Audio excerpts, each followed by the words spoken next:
got a play here. I got your calm down, buddy. We're gonna be down here. We're not doing it. And if nobody can do it, these guys can do it. So just relax and be cool, okay? We live in a world of volatility, uncertainty, complexity, and ambiguity. It is in that environment of high speed, high stress chaos that you as a leader must make decisions, communicate those decisions, then ultimately execute those decisions. Your ability to do so will determine your success or failure. Welcome to Decide, Communicate, Execute. Time to lock and load. Here's Gene. Good afternoon, folks. Welcome to episode 8 of Decide, Communicate, Execute. I can't believe that the time has gone by as quickly as it has. We do indeed live in a world of VUCA, the VUCA world. Vulnerability, uncertainty, complexity, and ambiguity. So how do we as leaders, primarily in the business world, how do we decide, communicate, and execute in this chaotic environment? And so that's what our program's about. I'm excited for today's program. I'm excited about our guest that I'll introduce in just a few minutes from now. We always up front do our what we call hip pocket training. In the Marine Corps, every NCO and every officer carried around a little notepad in their pocket, and they would stop and take just a moment to teach in a teachable moment a particular principle or concept.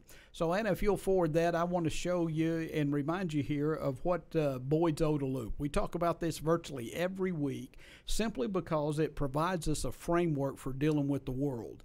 And if you'll remember, the first O stands for observe. We observe what's going on around us. That then passes through our orientation. Out of that orientation, we make a decision, and that decision will be either analytical or intuitive, and then we take an action. And so in combat, the quicker you can do that inside your opponent's OODA loop, the faster you can do that, you win. And in business, primarily that OODA loop is completed when you're inside the client's expectations. And so that's what we're going to be talking about today. Boyd always said that orientation was the most important part because it's out of the orientation that both our observations and decisions flow. I'm so tickled to have my guest here today, Wade Myers. Wade is a friend, a brother in Christ, a business partner. If you'll forward that, Anna, to Wade's lovely face there so I can see his slide. There you go. Wade's, I know this by heart. I don't know why I have to look out the slide, Wade. It's just out of habit there. But Wade's an old Army Ranger, Harvard MBA, Boston Consulting Group. He's a serial entrepreneur, investor, and advisor. He's the founder of our company, Boldmore Growth Partners, amongst dozens and dozens of other companies. And he's married to a great lady, married way above your pay grade, and he's got five beautiful children. Wade, I know you're pulled in 10,000 directions. I appreciate you taking the time to come aboard today. That's great being here, Gene. Thank you. Excellent. Well, look, I wanted to tackle you because you're an expert in this arena here. And if you'll go to the next slide, I want to show the folks. And by the way, if you're listening online, you can actually see the video by going to decidecommunicateexecute.com and then clicking on the YouTube, and you can see all these slides as we're talking because we want you to learn and be able to put these things into application here. Wade, in Boyd's OODA Loop here, he talks about the difference in our orientation. And you built a lot of businesses, got a tremendous background. First of all, before we get into it, I'd like for you to take a few minutes there, just a couple of minutes, kind of tell people your journey. It's just a magnificent journey to get to where you are today. But then we'll transition. I want you to talk about, first of all, a strategic orientation versus a tactical orientation. So tell us how you got here. Well, let's see. It all started in the Badlands of western North Dakota. With a Mennonite background, and if you're going to grow up without electricity and indoor plumbing, ideally you would not do it in North Dakota, right, where it is the second coldest state in the U.S. and the second hottest state in the U.S. But anyway, it was a great childhood, and through a series of flukes and accidents, I ended up, getting an education, joining the military, a couple things that you typically wouldn't do with my background, and sort of eventually bumped my way around and ended up being an entrepreneur. Fantastic, Wade. Well, you've one of your stops along the way after Harvard Business School was Boston Consulting Group, and they're world renowned for their strategic approach. You and I daily interact with entrepreneurs, and we've talked about the fact that most of us, and we all have a tendency to kind of gravitate toward that direction, but we kind of live at the tactical arena and at the tactical level, and most of the advisory services that are out there teach at or train or advise at the tactical level. Tell us how you came to embrace strategy, and actually how you go about, in dealing with a company, go about putting a strategy into place and its power of multiplication. Yeah, sure. I think I first really became aware of strategy as a national executive at a Fortune 5 company. And I was running a $150 million division. This is before business school. And I started really kind of looking at the marketplace and competition and overall capacity. It was a manufacturing environment. And started talking about strategy with my boss and my boss's boss, and was kind of shut down. Wade, just sell what we make. Right. Right. Don't be going out of the bound. Don't go out of bounds on this. Just I was talking about what our customers wanted and market trends. And I can remember that was kind of the first time I was really becoming aware of strategy. And then one of my absolute favorite classes at the Harvard MBA program was a strategy class, and it really just fired me up. And so after the business school program, I landed here in Dallas with BCG, and it was a brand new office for the Boston Consulting Group, and it was really a lot of fun and engaging with clients. And that's where I really learned how to think strategically and develop strategic frameworks and do the proper analysis and so forth that has to presage strategy. And worked with a number of clients and industries where it was transformative. The combination of strategy and business process redesign and tech enablement and leadership and the necessary capital, and you can literally just transform entire industries. And I had the pleasure of being involved with a couple of those industry transformations. And so during that time frame, I was also trying to raise capital to launch out and be an entrepreneur. And so I basically took all those things that I learned at BCG and used that to always try to start a business or acquire a business and whatnot, and do that kind of same transformation, which you can only achieve through strategy. Because tactically, you can only incrementally improve. You can incrementally improve margins or reduce expenses, et cetera, but it's only through strategy that we can make tectonic shifts and giant leaps forward in creating value and transforming the marketplace. Excellent. If you would, Wade, you've got some great stories. I could tell them myself. I've heard them. But tell us some of the things that you did in the corporate world. Give us a couple of examples. And then one of the things that you and I share is that passion to drive this down to the same Wall Street, Harvard MBA, Boston Consulting Group, Fortune 500 advising, driving that down to small guys that are in the marketplace there. But give us a story of strategy in the Fortune 500, and then tell how you've taken those same approaches for strategic leadership in small business. Yeah, so one example is the travel industry. So I had a client in the travel industry, and as our team at BCG was embracing them and going through the analysis, we noticed a couple issues with the business model, specifically the fact that most airlines are perennially unprofitable. Only Southwest Airlines is consistently profitable, but yet they pay travel agents 10% commissions for a ticket. And that same travel agent would make 10% on, let's say, a $250 domestic ticket, which is $25, which is sufficient. It's a nice fee for ticketing. But on an overseas ticket of maybe a $1,500 ticket, they'd make $150. And the traveler was getting additional services through the travel agent. But if they called the airline direct, the airline didn't pay a 10% commission. If they called the travel agent, they did. We said, you know what, the traveler should pay a ticketing fee. somehow we've got this, the economic model here is wrong in terms of the business model. And so we set about to say, ideally what the strategy would be is that the airline and the travel information reservation systems would push all travel information to the internet and allow travelers to select their own travel, book their own ticket, kill the physical ticket, and disintermediate the channel and cut out the travel agent and cut out travel commissions. And that would completely transform the entire industry.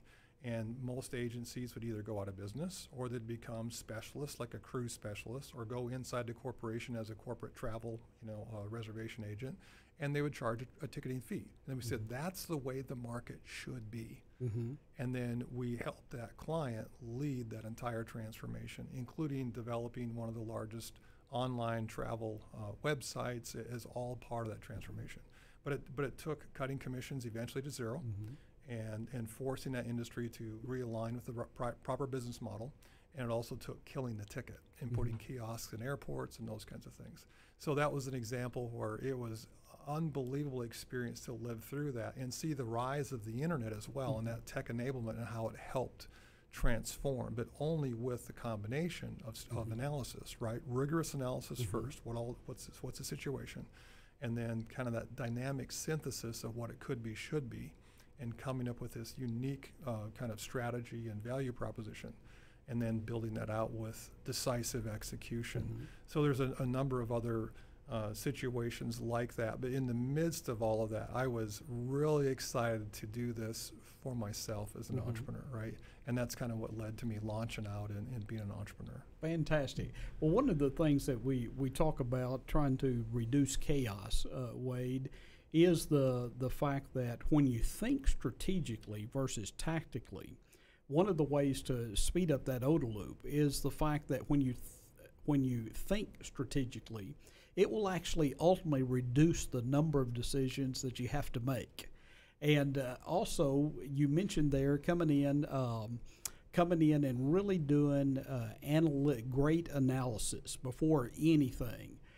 We see it all the time, and again, we're human. That's our tendency is to think intuitively. But tell us about the idea of decision making and some examples, if you can remember some, of analytical thinking about a business challenge versus intuitive decision making. Yeah, so intuitive decision making, as we know, is literally just day-to-day firefighting, right? But one of the things, to use a military example, that I loved in the military was land navigation and orienteering. And when I was doing competitions, I often won, more often than not, because I had a different goal.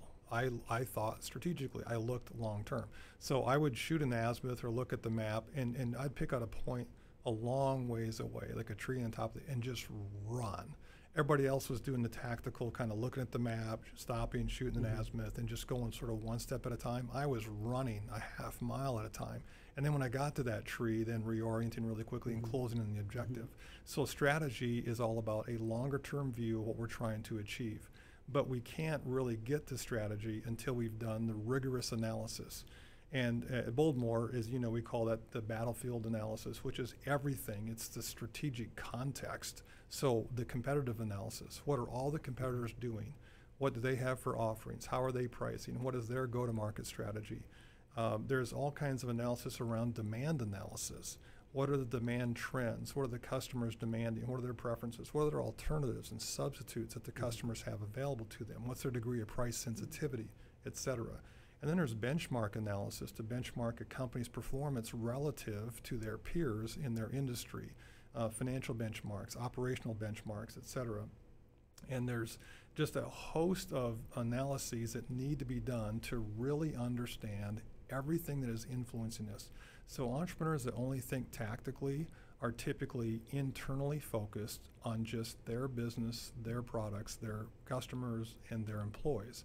And they're not looking outside at the market. The marketplace is very dynamic and is constantly changing. And so there's a lot of rigorous analysis that needs to be done along several dimensions. And then when all that analysis is done, Then there's this process of dynamic synthesis to say, oh, okay, let's synthesize this now. Let's look at best practices from outside the industry. Let's look at for patterns and recognize patterns that we've seen before. And so all of that needs to be synthesized. And then it starts to crystallize into here's what we could do or should do to be uniquely positioned. And I like to talk about, like in chess, we want to move to the strategic corner of the chessboard that our competitors cannot easily follow. And we want to leverage our core and our unique capabilities. And when we start, and we can only get there and if we've done the analysis and then synthesize all that analysis, right? Because we don't want to just be paralyzed by the analysis. And then we can create the bold strategy. And even on creating bold strategy, we must start with a uniquely better value proposition. And then once we have that uniquely better value proposition, then we can go to what's the ideal business model to deliver that, how much we charge for it, et cetera. And then we can go to the operational model of how do we now operate, how do we scale that? And then we can go to the financial aspect of the strategy, which says how do we finance this, how do we capitalize it, what are the cash flow dynamics, et cetera. And then once we've had that bold strategy laid out, now we've got a really long-term goal. We're running for that tree in the hilltop a mile away. And then we can move into decisive execution. With that orientation, then every decision is much, much clearer. We're making decisions based on the long-term strategy of where we're headed, and we're not going to give up, just at the first sign of weakness or the first sign of an issue, because we're onto a bold strategy that we are confident in. So we have to have confidence, and how we build confidence in our strategy is through that analysis and that synthesis. And then we know confidently. Like, when I was a paratrooper in the Army, it's one of the first things we did is we spent the first 2 weeks learning to trust the equipment. And so that when we did jump out of the plane, we weren't, fearful or frozen in an anxiety, right? It's like, no, we trusted. We knew the strength of the parachute cords. We knew how the parachute canopy worked. And you had jumped out over and over again first of all, off a 3-foot, thing, then off a 16-foot thing, then a 34-foot tower, right? And you kind of built up your confidence. And we build up confidence in strategy by first doing the rigorous analysis and then the dynamic synthesis. Excellent. Well, let me ask you, for our listeners out there, Wade, guys and gals that run small companies, mid-market companies, they say, and maybe their first reaction was, hey, Wade, that works great for a Fortune 500 Wall Street company. How can that affect me? Can you share with us an example of companies you've taken or we've taken kind of through that process and kind of the result of it? Yeah, and what I would say is that it's just as important, if not more important, for small businesses to embrace this. Because in a David versus Goliath game, David has to have a better strategy. David has to have the leverage, right, of a better strategy. Otherwise, you can't win. And so it may sound complicated, but it's not. And here's the reality of a small business. Small businesses in America create 2/3 of all jobs. Large corporations only create 1/3 of all new jobs. But small businesses have far fewer resources available to them. There's far fewer people, far fewer skills, less capital, etc. So it's a difficult game, much like with David. You can't fight the giants based on the giants' battle tactics. What did David do? He ditched the heavy shield, he ditched the heavy armor, he ditched the heavy sword. He moved fast and decisively, and he ran toward the giant, and he used a different weapon that he was skilled at. So in a small business realm, that's really all it is. But once we know what's going on in that small business context, the industry context, the competition, et cetera, it's the same exact process. It's just all scaled down for their level. So there's a lot of examples of that, but let's take a logistics client that we had that was a lot of fun to work with. 3 different divisions, 3 different offerings, all had similar gross margins.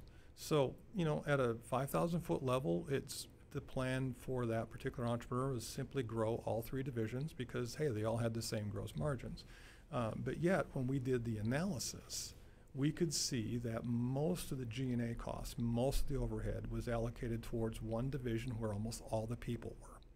And when we looked at the cost of each offering for each customer, we could see that almost every single engagement was unprofitable. That wasn't there was no level of awareness for that. And there was another division that was basically break even. And there was one that had very few employees that literally made all the money. And so that's an example of once we do the strategy, now we can start to realign every effort in the company towards the division, the offering, the customer set. So those customers in that profitable division were the largest customers by far. It was the only one with recurring revenue, and it had the highest margins by far and the fewest people, and everything was way better, right? And so it's like, okay, focus all growth there, because strategically we're only going to grow with the most profitable customers in the fastest growing market segments, that we have the most unique advantages, and that's where all the capabilities of the company were being leveraged. In the division that was losing money on every single transaction, they had almost no leverage over any of their core capabilities. There was no customer appreciation for what they were good at, and they weren't able to exercise those capabilities. And so it's aligning their core strengths with the best customers in the best markets in the fastest growth areas, and to where they made the most money.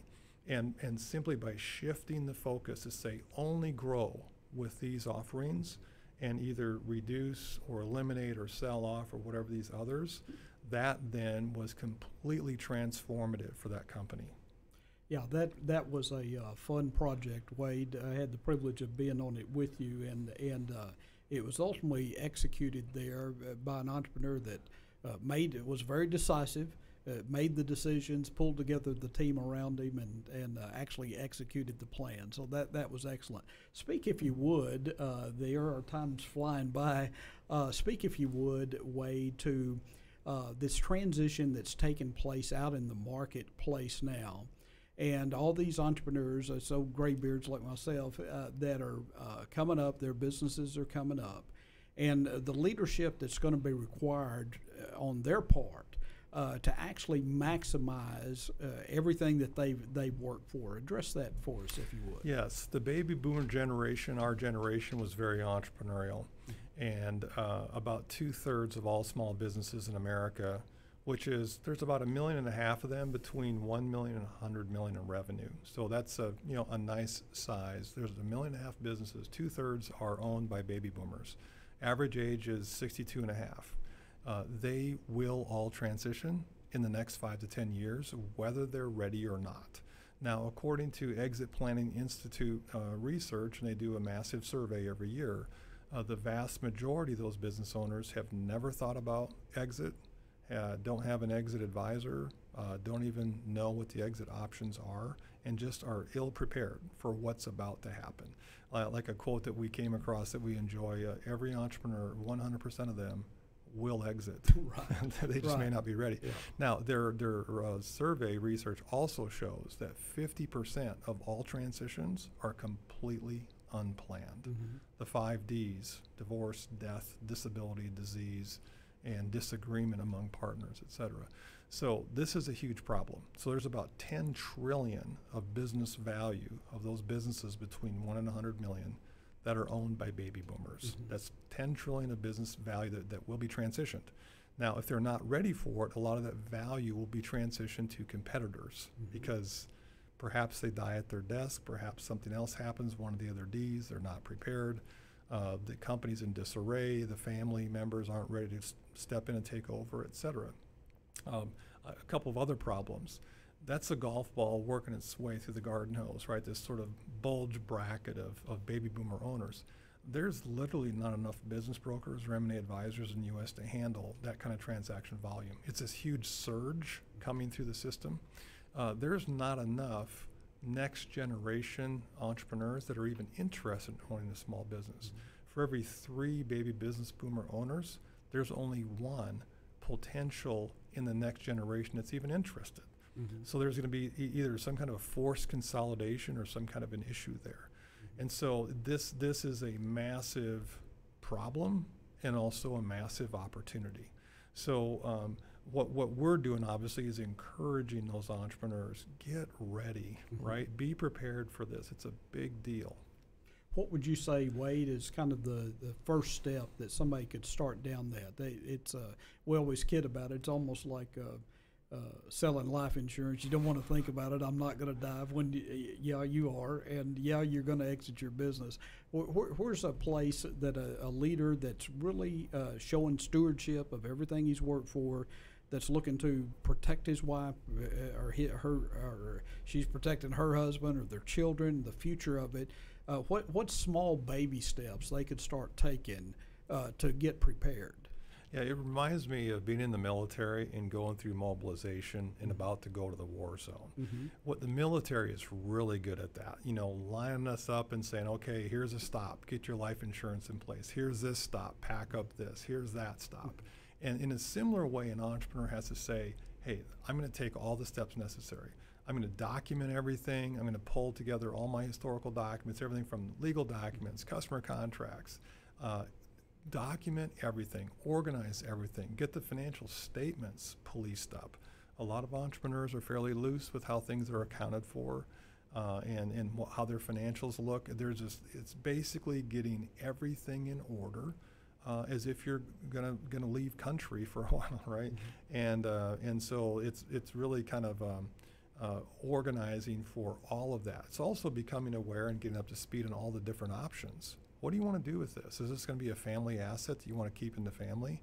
Do you want to try to sell it to your management team? Do you want to take it to market, sell it to a private equity firm, sell it to a competitor? So there's a whole process around what the exit planning of what the ideal exit would be, right? And doing a lot of market research on who the ideal buyer is. But there's many small things that can be done that make a really big difference. Excellent. Well, Wade, we're coming up on our time. Again, I told you it would go by fast. It really goes by there. For somebody that has or is hearing us, and maybe they're working for somebody else right now, and they have what Michael Gerber calls the entrepreneurial seizure. And he says that's where oxygen shuts off to your brain, and you say, I think I'll quit a real job and go into business for myself. You started tons of companies. What advice would you give them? Well, strap in for kind of a wild ride, right? It's funny, we talk about the Dunning-Kruger effect. So when I launched out, I remember I had my very first pitch where I pitched an investor to back me while I was at Boston Consulting Group. I was trying to raise capital to acquire a small business. And he said, so Wade, have you ever acquired a business before? No. Have you ever raised capital before? No. Have you ever run a small business before? No. He goes, I'm not going to back you. You have no idea what you're entering into. And as we know, the professors Dunning-Kruger did this analysis. They have these 4 quadrants, and including the fact that everyone starts off as an entrepreneur literally knowing nothing. We don't know what we don't know, right? Absolutely. And the term in that quadrant is? Unconscious incompetence. Yeah, and so it sounds harsh. I was unconsciously incompetent. I didn't know what I didn't know. And then you realize that everything about a startup or a small business is way different. Sure. Right? Everything from cash flow to employees and just everything. And the weight of the world is on your shoulders. Now, if you're the main provider, then that puts a lot of additional stress on family relationships and all that, and it can be a very rocky road. Now, over time, like anything, we do get better at it. But as you know, what Dunning and Kruger wrote about is that, so as you grow a business and you migrate into a level of awareness, so now I'm conscious, and a level of competence, so now I'm consciously competent. I'm pretty good at this, right? But when you grow a business, you outgrow that and you drop back into... Yeah, we're rewarded. I've said it this way, that each new level of success, our reward is a whole new level of unconscious incompetence. Yeah, we've never been here before, right? A $10 million company is way different than a $500,000 company, et cetera. And so entrepreneurs are constantly challenged at every stage. And it's not for the faint of heart. It's really not. Yeah, fantastic. Well, Wade, again, I can't believe how fast time's gone by. It's a privilege to get to work with you. I'm thrilled to have the honor to do that. And folks, if you would, and if you'll pull up that next slide there, if we can help you, if you've got a business that is at that pain point there we call too big to be small and too small to be big, where you're looking to go to the next level. Maybe you need capital to do that, or maybe it is that you are one of those baby boomers that are getting ready to exit, and you're maybe just close to the exit, or it's within 3 or 4 years. I challenge you to give us a call. You can reach me at gene.blanton@boldmore.com, or you can come to our website, see what we're about at boldmore.com. And if you want to listen or see more about the show, go to decidecommunicateexecute.com. And if you're one of those old-fashioned folks that just like to pick up the phone, give me a call, 214-289-5000. Good to talk to you today. We'll see you next week, and we're out of here. Semper Fi.